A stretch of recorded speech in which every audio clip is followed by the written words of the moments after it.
guys, so this is going to be next in love. So we have pile 1, pile 2, and pile 3, and we're going to hop into this reading. So for group number 1, next in love, I'm seeing with the moon is some of you guys could be attracting in a very, very angelic energy. With the moon, this is being in tune with your soul, baby. This to me is coming more across as you guys attracting in something very, very beautiful with your vibration. The universe is wanting you to speak your truth. Speak it. Some of you guys could be singers.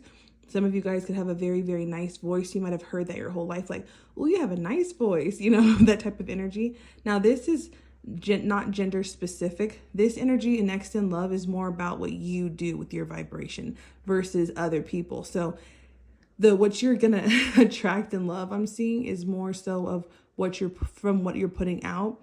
And so with the moon, this is talking about like that Cancer Pisces energy where water signs, I always feel like water signs know what they want to some degree, and they know how they want to feel. And this is asking you not to sacrifice any of that and to speak your truth. With your throat chakra, this is meaning speaking your truth, speaking like you want to be in a relationship, speaking positively about that, setting your intentions about what you want.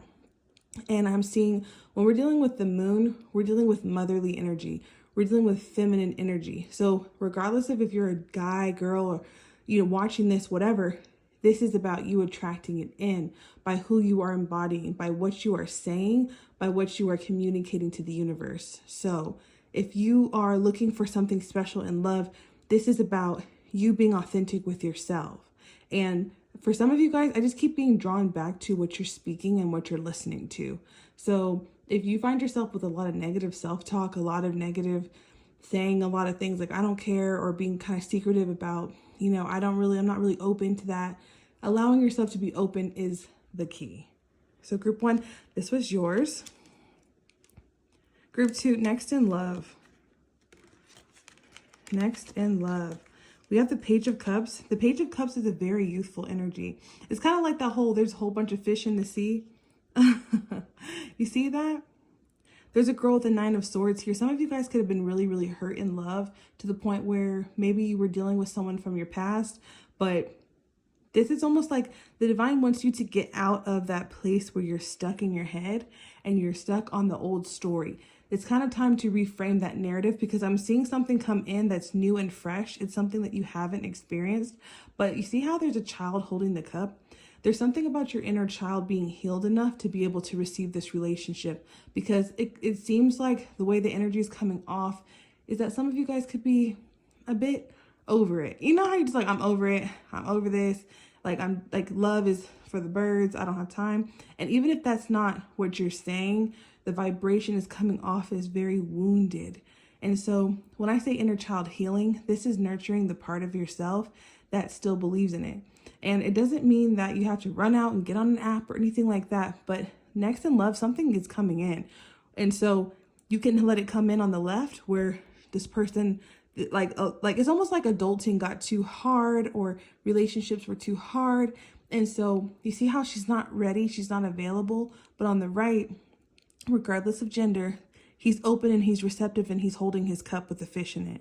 And so the way it is, it's like the divine wants you guys to work on some, even if it's going to therapy, even if it's just talking about certain things that happened to you as a child, and like kind of like releasing some of that pain and healing some of that, because it's coming in regardless, but you might accidentally push it away. So group 2, don't push away something that's good for you. It's allowing your inner child to heal through shadow work. And if you'd like to book a session or something, we can go over that in detail. But even just looking into what is shadow work, what is inner child healing. You know, there's someone called the holistic psychologist on Instagram, and she really, really is good for inner child healing. So group 2, it's coming regardless. So it's like, it's coming, ready or not, here I come. So that sounds really great.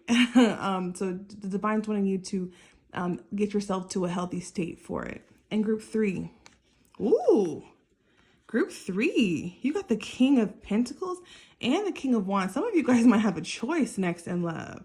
And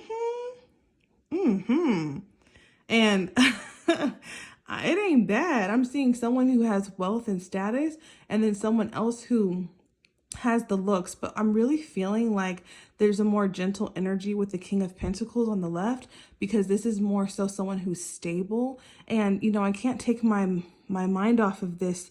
It almost looks like with the King of Wands, this is just kind of like knowing what you want. It's not good or bad. It's just when it comes to a masculine energy. So if you are a male watching this, take it how it resonates, but he's like half shark. So I'm feeling like there's one that seems to be a little bit more like blunt and a little bit more, you know, business oriented, and like knows they look good and kind of like flirty. And then like the other is more stable and grounded. So this is about when you know what you want out of a person other than their looks, it comes down to what type of soul do you want to be with. It is completely your choice. So in order to not be confused or feel like you're making a wrong decision in love, for group 3, this is about really getting centered about what you want. Like this one's tatted up. He looked good, but he has shark. You know, they could be a business person, very busy, have the type of career where they're gone a lot, or they're putting out fires. And the King of Pentacles is more of a stable softie. So group 3, this is the energy that I'm seeing for you guys. A choice.